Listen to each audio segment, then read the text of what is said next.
নমস্কার বন্ধুরা, অষ্টমীর গল্পে আমি অষ্টমী আপনাদের স্বাগত জানাই। মরিতে চাহি না আমি সুন্দর ভুবনে, মানবের মাঝে আমি বাঁচিবারে চাই। কবিগুরু রবীন্দ্রনাথ ঠাকুর এক হিমালয় প্রতিম ব্যক্তিত্ব, বাংলা সাহিত্য জগতের এক অমূল্য ধন। তিনি বাংলা সাহিত্যে এনে দিয়েছেন এক যুগান্তকারী পরিবর্তন। তাকে বাংলা ভাষার সর্বশ্রেষ্ঠ সাহিত্যিক বলে মনে করা হয়। আজকের ভিডিও থেকে গুরুদেবের সাহিত্য বিষয়ে আলোচনা না করে জানব তার জীবনধারার বিষয়ে। বন্ধুদের কাছে ভিডিওটি শেষ পর্যন্ত দেখার অনুরোধ রইল। ভিডিওটি ভালো লাগলে অবশ্যই একটি লাইক করবেন এবং অষ্টমীর গল্প চ্যানেলটিকে সাবস্ক্রাইব করার অনুরোধ রইল। চলুন বন্ধুরা, শুরু করি আজকের ভিডিও। প্রতি বছর 25শে বৈশাখ রবীন্দ্র জয়ন্তী পালিত হয়। আসন্ন রবীন্দ্রনাথ ঠাকুরের জন্মজয়ন্তী পালনের পূর্বে আসুন রবীন্দ্রনাথ ঠাকুরের জীবনধারা সম্পর্কে কয়েকটি অজানা কথা জেনে নেওয়া যাক। স্কুলে অনীহা। রবি ঠাকুর কলকাতার জোড়াসাঁকো ঠাকুর বাড়িতে জন্মগ্রহণ করেছিলেন। তিনি ছিলেন পিতামাতার চতুর্দশ সন্তান। স্কুল শিক্ষায় ছিল তার অনাগ্রহ, তাই বাড়িতেই রাখা হয় গৃহশিক্ষক। তিনি খুব কম ঘুমোতেন। রবীন্দ্রনাথের ঘুম ছিল খুব কম। তিনি খুব গভীর রাতে শুতেন, আবার উঠে যেতেন প্রায় শেষ রাতে। সাধারণত তার দিন শুরু হতো প্রভাত স্নান দিয়ে। ঠিক ভোর 4টায় 1 কাপ চা পান করতেন। ভোর 4টা থেকে সকাল 7টা পর্যন্ত একটানা লিখতেন। তারপর সকাল 7টায় প্রাতরাশ সেরে আবার লেখার ফাঁকে ফাঁকে চা বা কফি খেতে পছন্দ করতেন তিনি। বেলা 11টা পর্যন্ত টানা লিখে আবার স্নানে যেতেন। এরপরই খেতে বসতেন। রবীন্দ্রনাথ ঠাকুর দুপুরে খাওয়ার পর ঘুমাতে বা বিশ্রাম নিতে তেমন পছন্দ করতেন না। তিনি সন্ধ্যায় খেতেন রাতের খাবার। ঘণ্টাখানেক কোনো পত্রিকা বা বইয়ের পাতা উল্টে আবার লিখতে বসতেন। বিকাল 4টায় চায়ের সঙ্গে কিছু নোনতা বিস্কুট। রবীন্দ্রনাথ ঠাকুর রাতের খাবারটা সন্ধ্যা 7টার মধ্যে সেরে ফেলতেন। রাতে তিনি বিদেশি খাবার খেতেই পছন্দ করতেন, আর দুপুরে সাধারণত বাঙালি খাবার খেতেন। রাতে খেয়ে দিয়ে আবার একটানা রাত 12টা পর্যন্ত চলতো লেখা বা পড়া। কুস্তিগীর রবীন্দ্রনাথ। বালক রবীন্দ্রনাথ বাড়িতে পড়াশোনার পাশাপাশি গান ও আঁকা শেখা ছাড়াও প্রায় প্রতিদিন ভোরে বিখ্যাত কুস্তিগীর হীরা সিংয়ের কাছে কুস্তি শিখতেন। নিয়ম মেনে চলা রবীন্দ্রনাথ শরীর চর্চাকে খুবই গুরুত্ব দিতেন। প্রতিদিনের নিয়ম ও খাদ্যাভ্যাস দিয়েই রোগবালাই নিয়ন্ত্রণ করতেন তিনি। গান ও আবৃত্তি চর্চা। রবীন্দ্রনাথ যে শুধু লেখালেখি নিয়েই ব্যস্ত থাকতেন তা কিন্তু নয়।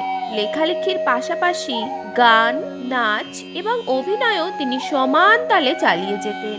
ছোটবেলা থেকেই রবীন্দ্রনাথ গানের চর্চা করে এসেছেন। গবেষকদের মতে রবীন্দ্রনাথ মাত্র 7 বছর বয়সে তার জীবনের প্রথম গানটি গান। সে গানটি হলো তার খুড়তুতো দাদা গগনেন্দ্রনাথ ঠাকুরের লেখা দেখিলে তোমার সেই অতুল প্রেম আননে।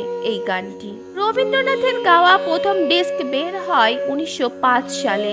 এক পিঠে ছিল বঙ্কিমচন্দ্রের বন্দে মাতরম, অন্য পিঠে স্বরচিত সোনার তরী কবিতার আবৃত্তি।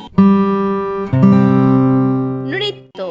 নাচকেও বাদ দেননি রবীন্দ্রনাথ ঠাকুর। তিনি খুব ভালো বল ডান্স করতে পারতেন। তাকে নাচ শিখিয়েছিলেন খুড়তুতো দিদি সত্যেন্দ্রবালা ঠাকুর।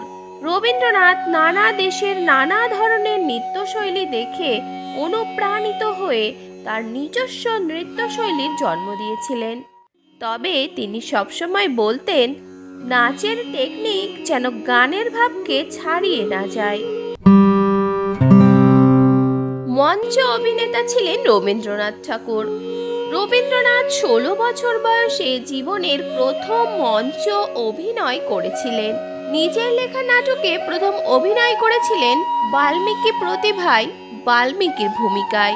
অভিনয়ের জন্য রবীন্দ্রনাথ স্বয়ং মঞ্চে অবতীর্ণ হন মোট 101 বার। রঙের খেলা ছিল তার শখ। রবীন্দ্রনাথের অনেক শখের মধ্যে আর একটি শখ ছিল ছবি আঁকা। জীবনের অনেক আগে আঁকা শুরু করলেও নিয়মিত ছবি আঁকতে শুরু করেন 67 বছর বয়সে, 1901 থেকে 1940। এই 40 বছরে সাদা কালো ও গাঢ় রঙে ছোট বড় মিলিয়ে রবীন্দ্রনাথ ছবি এঁকেছিলেন প্রায় 3000। রবীন্দ্রনাথ ঠাকুর ছিলেন বৃক্ষপ্রেমী। রবীন্দ্রনাথ ঠাকুর শুধু কাব্যপ্রেমীই ছিলেন তেমন নয়, তিনি একজন বৃক্ষপ্রেমীও ছিলেন। তার গানে ও কবিতায় ছড়িয়ে আছে অসংখ্য উদ্ভিদ আর ফুলের নাম। শুধু কাব্যেই উল্লেখ আছে 108টি গাছ ও ফুলের নাম। এর মধ্যে বেশ কিছু বিদেশি ফুলের বাংলা নাম দিয়েছিলেন কবি স্বয়ং। তার দেওয়া কয়েকটি ফুলের নাম হলো অগ্নিশিখা, তারাঝরা, নীলমণিলতা, বনপুলক, বাসন্তী। কবির পোশাক। গুরুদেব বাড়িতে সাধারণত গেরুয়া বা সাদা রঙের জোব্বা আর পায়জামা পরতেন। এছাড়া তিনি উপাসনা বা সভা সমিতিতে যাওয়ার সময় জোব্বা ছাড়াও সাদা ধুতি, জামা ও চাদর ব্যবহার করতেন। ঋতু উৎসবে ঋতু অনুযায়ী নানা রঙের রেশমি উত্তরীয় ব্যবহার করতেন, যেমন বর্ষায় কালো বা লাল, শরতে সোনালী, বসন্তে বাসন্তী রঙের। কখনো কখনো জোব্বার রঙও হতো উত্তরীয়ের রঙের। হোমিওপ্যাথিকেই বিশ্বাস। রবীন্দ্রনাথের হোমিওপ্যাথি পদ্ধতিতে চিকিৎসার প্রতি আগ্রহ ছিল খুব বেশি। তিনি নিজেও হোমিওপ্যাথি পদ্ধতিতে চিকিৎসা করতেন।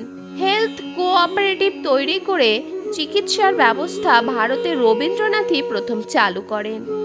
বন্ধুরা, ভিডিওটি ভালো লাগলে অষ্টমীর গল্প চ্যানেলটিকে সাবস্ক্রাইব করে রাখুন। অষ্টমীর গল্পের পাশে থাকার জন্য অসংখ্য ধন্যবাদ।